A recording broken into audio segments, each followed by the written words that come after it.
Hai teman-teman semua, selamat datang kembali di program kesayangan kalian, Bada Maghrib. Kali ini bintang tamu kita adalah seseorang yang sangat berbeda sekali. Saya yakin kalau teman-teman sudah lama menonton YouTube, sudah sangat familiar sekali dengan wajahnya. Pria satu ini adalah salah satu anak muda Indonesia yang sangat berprestasi. Karena jarang anak muda Indonesia bisa jebol ke National Geographic Channel. Doi waktu itu melakukan ekspedisi di Kutub Utara dan menjadi perwakilan Indonesia. Dan gak hanya itu aja, tahun sebelumnya mewakili Indonesia juga di ajang Mr. International di Seoul, and he was the top 15. Dan 2014, selain ikutan VJ Hunt, Doi juga keluar sebagai Element of the Year. So, prestasinya memang dari dulu tuh bejibun, banyak banget. Makanya uangnya juga banyak. Rumahnya ada di 3 provinsi ya. Bali, Surabaya, Jakarta. Dan semua di kawasan industri, berarti mahal-mahal semua. Oke. Kalau pengalaman soal duniawinya nggak usah dipertanyakan lagi lah. Memang berprestasi banget Doi, apalagi menginspirasi kita semua untuk hidup lebih sehat. Tapi bagaimana dengan pengalaman dunia mistisnya? Kita akan ngobrol dengan salah seorang YouTuber sukses Indonesia, Yohanes Kevin Endrawan. So, teman-teman, selamat datang di Bada Maghrib.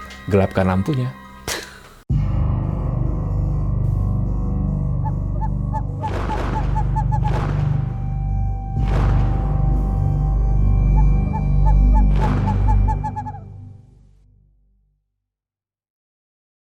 Ini dia, Kevin! Kita sekarang ada di acara aku yang horor. Ngomongin soal ketakutan, aku tuh bingung sama pria usia 28 tahun ini ya. Doi itu keliling Indonesia tuh dari ujung ke ujung sampai ke pelosok. Bahkan kalau ke luar negeri pun ujung ke ujung tuh dilakuin. Kalau masalah tantangan alam, kayaknya sih Doi nggak takut. Tapi jagoan ini kalau ngomongin soal yang horor, Doi penakut ya. Takut lah. Ya karena manusia takut sama sesuatu yang nggak bisa dilihat. Tapi kok percaya? Ya percayalah.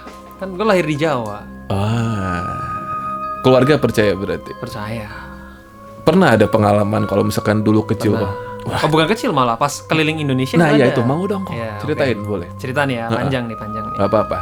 Gimana? Jadi ada satu episode, kan aku bikin ekspedisi segaris nama itu keliling Indonesia. Ada satu episode itu di Morotai. Nah, Morotai sendiri itu, jadi ini harus di backgroundnya dulu deh. Backgroundnya gue tuh sebetulnya tidak terlalu percaya, meski percaya tapi tidak mempedulikan karena gue takut. Jadi kayak ya udahlah, ada kehidupan dunia lain tapi let's keep it there. Kayak udah gue hidup sendiri, udah ya nggak usah ganggu gitu. Nah di Morotai sendiri itu tempat bekas pangkalan militer Amerika waktu Perang Dunia II. Jadi di sana tuh kalau kita jalan, misalnya di pinggir pantai nih, itu kalau misalnya kita gali-gali dikit tuh bisa ada peluru. Oh iya, granat. Granat itu kalau granatnya udah disingkirin karena waktu tahun 70-an itu ada pembersihan lah dari ranjau-ranjau. Tapi kita masih nemu peluru bekas.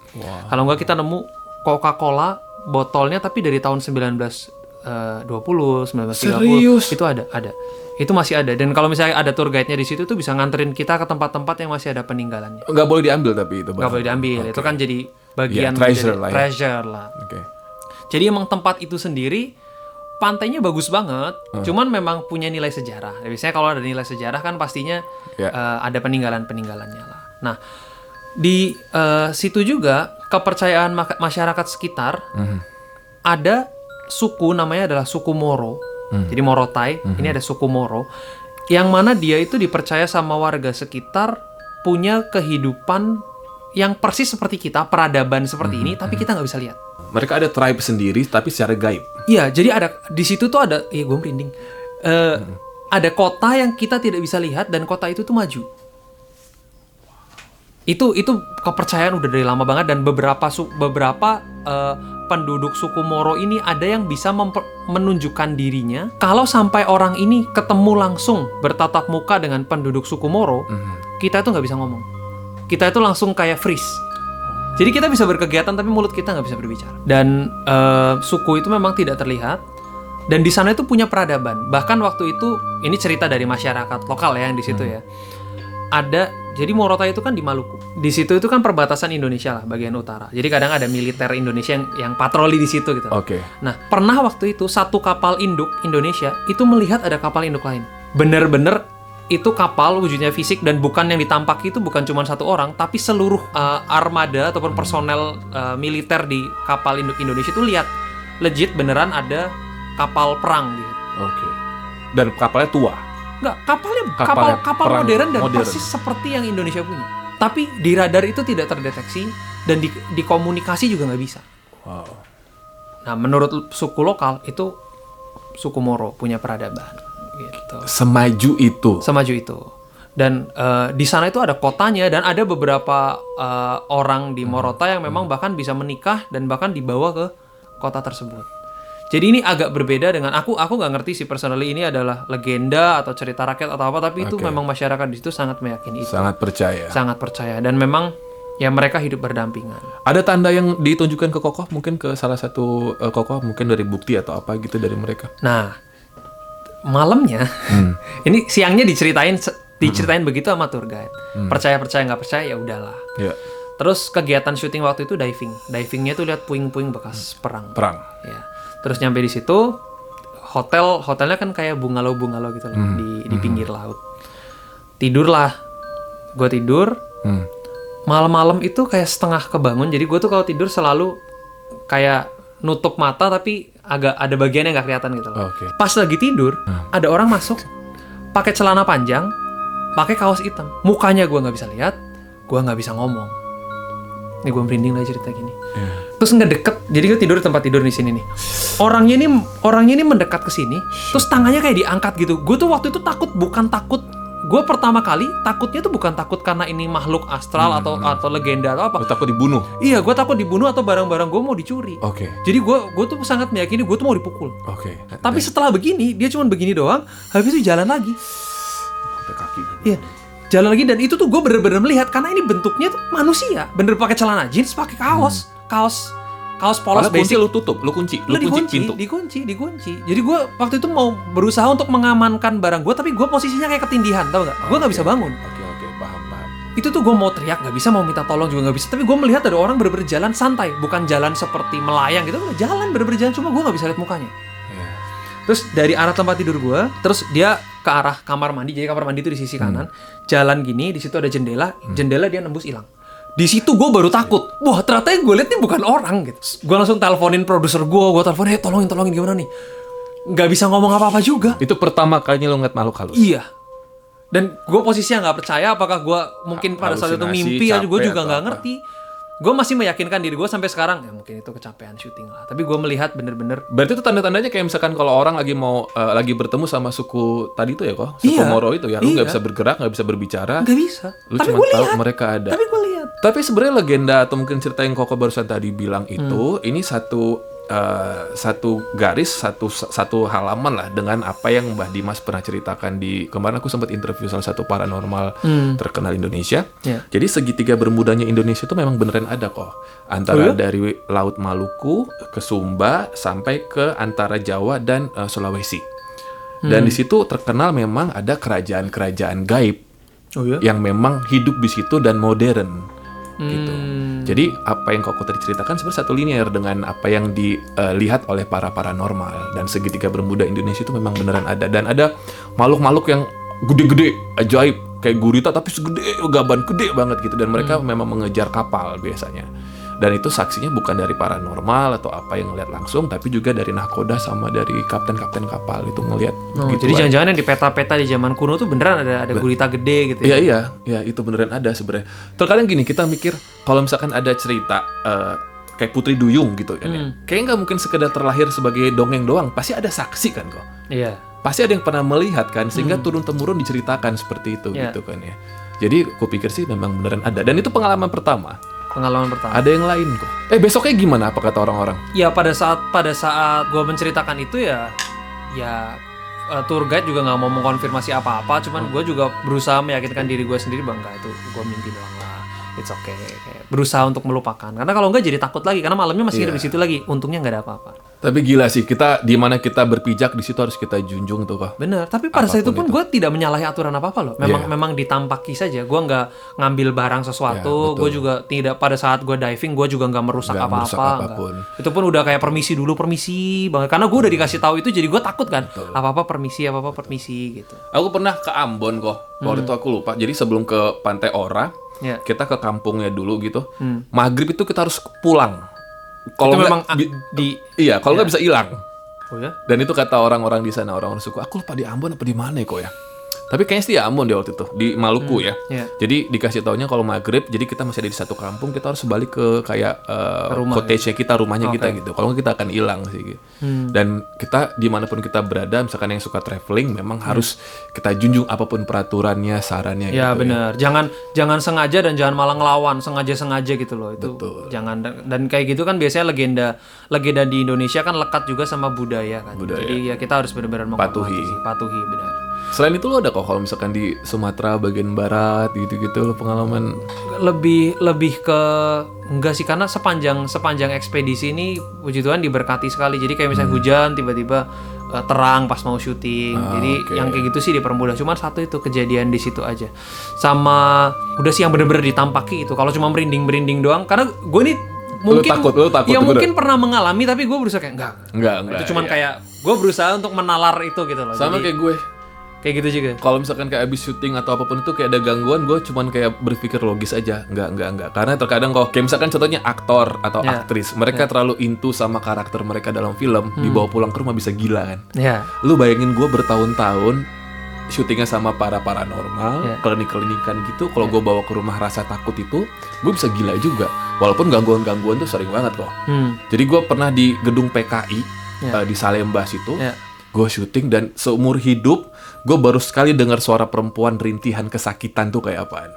Terdengar jelas itu. Terdengar jelas, gue sampai dengar lagi ke kamera, ada di kamera kok. Sampai ada itu di gedung arsip PKI, bukan gedung arsip sih. Gedung PKI lah pokoknya. Tapi gimana cara lu sebagai host acara misteri yang mana lu tuh kadang-kadang mendatangkan barang-barang yang sakti, pusaka-pusaka, terus ibaratnya sengaja-sengaja ini makhluk astral lu panggil kan dengan para paranormal itu, bagaimana lu membentengi diri sendiri? Kalau gue sendiri kok, gue nggak tahu nih gimana ya. Jadi kayak Kak Sarah atau siapapun, Mbah Dimas, Frisly, mereka selalu melihat gue tuh ada yang jagain gue lah. Oke. Katanya gitu. Ada leluhur gue ada 3 gitu. Jadi ketika ada pemanggilan kayak gitu, gue secara otomatis tuh kayak bisa ngobrol sama mereka untuk jangan ganggu gue. Kayak misalkan ada orang kerasukan, misalkan kru gue atau apa segala macam. Gue tuh bukan tabib atau apa ya kok. Tapi dengan gue ngeliatin aja, tapi gue tahu itu bukan gue yang ngomong. Iya. Gue tahu itu bukan gue yang berkomunikasi gitu. Iya. Perasaan gue, namanya makhluk, kita mah lemah aja manusia kan ya. Kadang kalau hal kayak begituan kita langsung rasa takut. Tapi tiba-tiba gue bisa berubah, gue jadi pemberani. Dan gue ngobrol sama orang itu sampai kerasukannya selesai gitu. Oke. Dan itu sering terjadi pada saat syuting si Trans 7 nih, acara gue yang tak terungkap. Nah, rasa takut itu gue ketika syuting nggak ada. Kayak gue ngerasa berani banget. Tapi pas sampai rumah tuh gue takut banget kok. Gimana cara bentenginnya? Mau nggak mau gue harus selalu di-clean sama ada proses cleansing gitulah. Sama biasanya kan kalau syuting kita ada yang Paranormalnya. jagain kita. Lebih ke ustadznya sih kok. Jadi kita didoain, diapain gitu biar pulangnya aman, bersih. Oke. Alhamdulillah gue selalu bersih pulangnya. Tapi produser gue segala macam diganggu mulu, sampai anaknya diganggu. Oh ya, sampai ke ibunya, kehidupannya berarti. Sampai kehidupannya diganggu. Kan kasihan. Ngeri juga. Iya. Ngeri, beresiko. Kalau dengan lu punya program horor seperti itu dan lu harus cleansing dan segala macam, pertanyaannya adalah untuk Bapak Robi Purba, apakah itu membuat hidup Anda jadi lebih bersih? Karena jadinya kayak, oh ini gue harus hidup sesuai ajaran agama supaya gue kuat.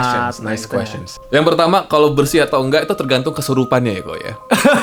Oke. Terkadang dengan siapa kita bertemu kita bisa kesurupan ya. Oke, ya. Jadi kalau ngomongin soal jalannya jadi bersih atau enggak, itu otomatis iya. Ya. Lebih menghargai dimensi lain, dunia lain, makhluk gaib. Contohnya kayak misalkan kalau dulu kalau lagi traveling, gue sering banget gue dulu kok kebelet pipis gitu, gue bisa pipis sembarangan. Atau kalau kita lagi di hutan pasti kita gali tanah, kita buang air di situ. Cuman setelahnya gue lebih menghargai alam aja jadinya. Oke. Gitu. Dan nggak mau yang terlalu sok jagoan, sok berani.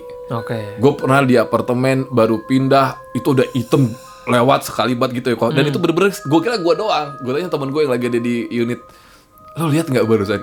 Iya, gue lihat gitu. Jadi baru dari luar dari depan pintu kamar mandi tuh jalan gitu kok. Ya, kayak bayangan. Emang bayangan, tapi kalau misalkan gue halu, nggak mungkin cuman gue yang lihat. Ya. Tapi ini kita berdua ngeliat gitu dan lewat gitu. Nah, gue pikir wah kayaknya gue memang harus lebih ada cleansing. Jadi ketika gue ngerasa ada yang ganggu gue, jadi gue kembali lagi tuh, gue harus doa, gue harus bersih, gue harus hati-hati gitu kok. Jadi memang memberikan gue pelajaran sih. Karena gue pernah kejadian di Gunung Agung waktu itu kok. Oke. Di Bali ya? Bali. Gue ulang tahun di puncak Gunung Agung. Gue demi ulang tahun di puncak Gunung Agung. 7 hari gue nggak minum alkohol. 7 hari gue nggak makan daging sapi. Karena kan harus kita turutin semua persyaratan kan. Jadi normally ada alkohol? Enggak gitu? juga. Oh, enggak. Kan cuman dari kalimat yang ada saya balikin gitu. Iya. Nah jadi pada saat gue turun tuh kok, gue kebelet pipis kan. Oke. Karena gue turunnya ngebut gitu kan ya. Gue ngeliat dari jauh tuh kayak ada, itu kayak pura lah tempat ibadahnya. Gue pikir karena itu udah jauh banget kok, warna kuning itu ada bendera kuningnya kan, sahabat. Ya di pura mah ada ya. Terus ada, yaudah mungkin gue pipis di sini aman deh gitu kan ya. Karena gue udah kebelet banget kok, minum banyak kan, air putih ya. Dari jauh tuh, gue tahu itu jaraknya jauh kalau lumayan jauh. Gue pipis di situ, gue udah permisi lah gitu kan ya. Udah swastiastu segala macam, minta tolong, saya mau izin, lalala. Terus pas gue selesai ya astungkare, semoga saya tidak mengganggu atau apa gitu kan. Gue zip up, gue tutup mata kan tuh. Gue menutup mata sebentar doang kok. Gue melek, ceng. Itu semua kabut putih. Kok. Yang pura tadi, yang ada kuning itu udah gak kelihatan. Dan itu semuanya pohonnya sama kelihatannya sama gue.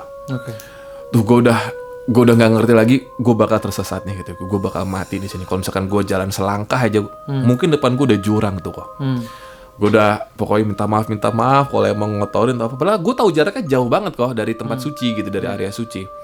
Akhirnya gue berserah diri aja tuh kok. Saya percaya kalian ada, kata gue. Niat saya di sini saya mau saya mau introspeksi diri. Kalau memang ini pelajaran buat saya minta maaf, kata gue.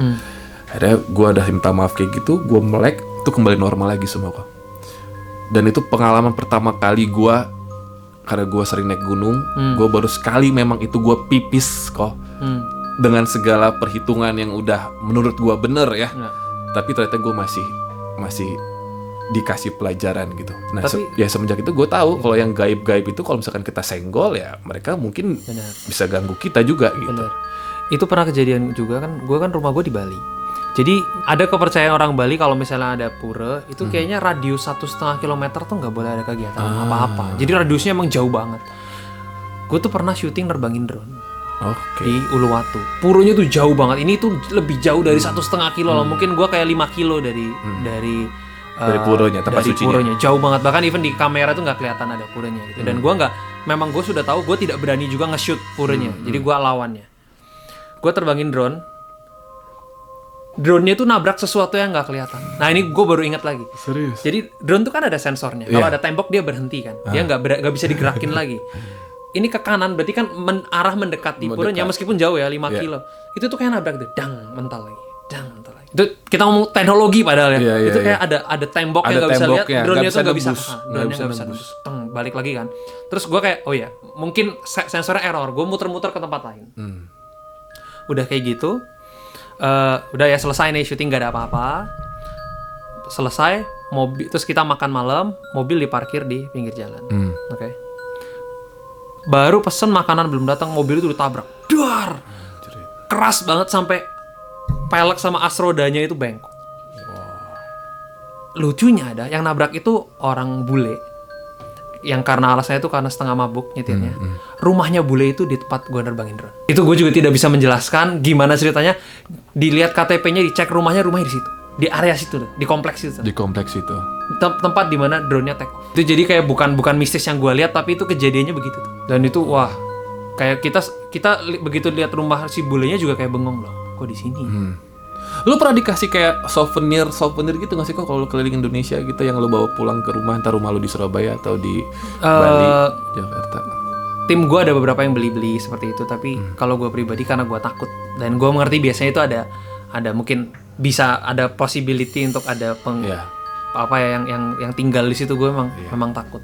Gue tuh penasaran sama yang suku tadi tuh, yang dimensi lain. Bisa tuh. Google suku Moro itu ada. Suku Moro. Emang invisible, tidak bisa terlihat. Invisible, dan mereka lebih maju dari kita. Menurut orang sekitar ini kan gue juga mengutip cerita ya. Jadi menurut penuturan tour guide-nya itu memang begitu. Kebayang sih tuh kalau beneran bisa kelihatan ya.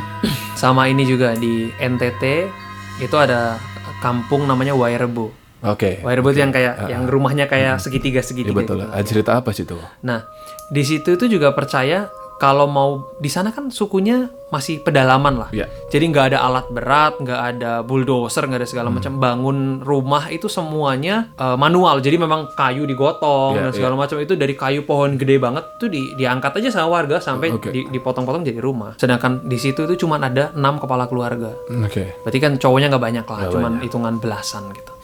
Nah, nanya gimana sih caranya mindahin kayu itu karena kan semuanya manual. Iya. Dia bilang sebelum dipotong? Sebelum Proses? setelah pada saat ditebang itu mereka minta bantuan sama nenek moyang biar bantuin. Jadi itu dibawanya ke rame-rame dengan nenek moyangnya. Wow. Sehingga berapa gelintir orang itu kuat bawa kayu, literally satu pohon itu dibawa ke Wairebo. Mereka pakai apa ritual-ritual tertentu dulu gitu? Iya, doa-doa. Karena kan Doa-doa. di situ memang masih memuja, menghormati leluhur dan segala macam itu memang ada. Selalu kalau kita ngomongin suku pasti lekat dengan cerita-cerita seperti itu. Iya sih. Karena kan biasanya mereka kan respect sama alam, terus mereka juga respect sama apa namanya culture-nya, turun-temurun. Dan katanya kalau dari info nih, kata Wairebo sendiri, ini juga aku mengutip ya, ini jadi bukan cerita versiku. Wairebo sendiri itu sebetulnya letaknya bukan di situ. Oke, jadi Wairebo is another place yang invisible. Jadi mereka cuma representatif kayak patokannya aja gitu. Jadi ada orang, jadi asal mulanya itu sebenarnya bukan dari NTT tapi dari suku mana gitu di Sumatera atau di mana, ini mohon dikoreksi kalau misalnya salah, ini saya mengutip yang saya ingat. Mereka itu jalan karena diberikan wangsit atau diberikan mimpi bahwa ada satu tempat di mana kalau lu nemu tempat itu bangunlah Tempat tinggal di situ. Nah itu pun tempat itu nanti kamu beri nama Wairebo sesuai dengan nama tempat yang invisible ini.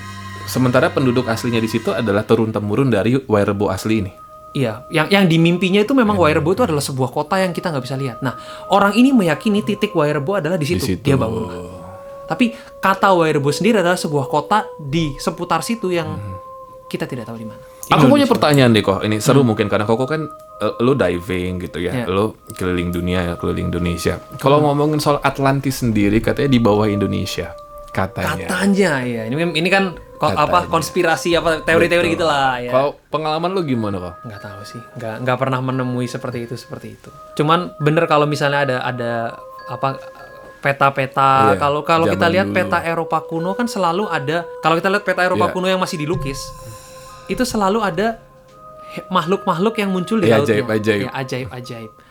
Tapi gue setuju juga sih. Menurut gue itu adalah orang-orang indigo pada zamannya, yang dia di matanya itu bisa lihat, tapi mungkin orang lain nggak bisa lihat. Orang lain nggak bisa. Dan dia gambarkan itu dalam peta, ya kan? Sama aja kayak di Mesir mungkin ada Sphinx, ada segala macam. Mungkin juga orang-orang tertentu bisa lihat memang makhluk itu berjalan-jalan gitu. Makanya aku pikir legenda itu nggak sekedar legenda, pasti pernah ada saksi dan menjadi buah bibir. Iya. Dan sampai kita sekarang itu menjadi kisah yang jadinya ya udah kita buat nggak usah terlalu menakutkan aja deh gitu kan ya, jadinya jadi kayak dongeng anak-anak gitu segala macam. Ya. Seru ya kalau ngomongin ini. Oke loh kok memberikan informasi baru nih tentang kota-kota yang invisible ya. Legenda lah itu. Legenda, tapi harus dipercaya sebenarnya. Karena kita nggak tahu, Tuhan itu kan menciptakan jin, mungkin saja kemampuannya melebihi kita. Ya kita memang nggak bisa melihat saja, tapi beberapa teman kita yang beruntung bisa melihat konon katanya gitu. Kok ini pertanyaan ringan aja sih. Apakah memang menjadi seorang YouTuber itu menjanjikan buat millennials?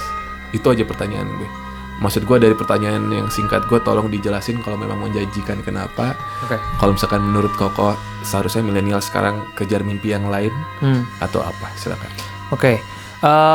YouTube itu kalau gua ngelihat ini analogi yang paling gampangnya sama aja kayak lu buka toko. 1000 orang buka toko sembako mungkin, tapi yang laku mungkin 1, 2, 3 karena faktor-faktor tertentu, mungkin lokasinya bagus kayak ini. Tapi kan intinya ini sama aja kayak entrepreneur. Ya. Kalau kita compare sama TV deh. Kalau Robby Purba sebagai seorang host itu kan punya jam, syutingnya jam segini, programnya ini, skripnya ini, segmennya ini gitu kan. Dijelaskan lalu yaudah kita lakukan pekerjaan kita dengan sebaik-baiknya di situ. Kalau YouTube kan enggak. Ini ada platform, dah selalu mau diapain nih. Masyarakat suka ya sukses, kalau enggak ya enggak jalan juga, flop. Jadi ini pure entrepreneurship, jadi menjanjikan pasti kalau sukses. Jadi presenter menjanjikan nggak? Menjanjikan kalau sukses. Semua job menjanjikan kalau sukses. Jadi YouTube is just another job yang memang pekerja ini tergolong baru. Gitu aja. Jadi kalau misalnya ada orang masuk nih, pengen jadi YouTuber soalnya pengen punya Ferrari, motivasinya udah duit dulu kan? Susah buat bisa, karena ujung-ujungnya dia akan bertindak bodoh untuk jadi terkenal. Agree with you. Jadi sebenarnya kita jalanin apapun itu yang mau kita awali sesuai dengan passion kita, dengan compassion juga, dan yang sesuai dengan apa ya kok? Mungkin lebih kepada ya interest lo aja kali ya. Iya. Dan harus pakai hati. Jangan mencoba untuk jadi orang lain aja. Exactly. Kayak gue ikut buat channel YouTube, gue nggak pengen jadi orang lain, gue pengen kayak Kevin aja. Banyak duitnya dari YouTube, subscribersnya banyak. Jadi tolong fansnya Koko, mau cewek mau cowok, pokoknya subscribe juga YouTube channel saya, bagi-bagi. Ditonton silahkan channelnya, subscribe dan ditonton. Terus kalau ada iklan jangan di skip. Jangan skip ads ya. Ya jangan skip ads. Ya. Buat Oppo silahkan diperpanjang lagi. Oke, so teman-teman sekali lagi itu tadi pesan dari seorang YouTuber yang sudah saya bilang sukses. Amin. Suksesnya tidak hanya secara materi tapi juga suksesnya memberikan inspirasi buat kalian semua. Jadi thank you buat semua yang sudah menyaksikan channel aku. Jangan lupa untuk subscribe teman-teman ya. Pokoknya berikan komentar, share juga boleh. Dan terakhir kok ada lagi. Pokoknya intinya kalau pengen jalanin apapun yang mau kalian ketekuni sekarang, jangan fokusnya atau mungkin targetnya langsung ke materi itu aja. Yang penting lo harus tulus dulu, lo harus ikhlas dulu, harus fun dulu ngejalanin ya. Betul. Oke Kevin, terima kasih banyak. Sampai jumpa. Sampai ketemu lagi. Dadah teman-teman. Bye.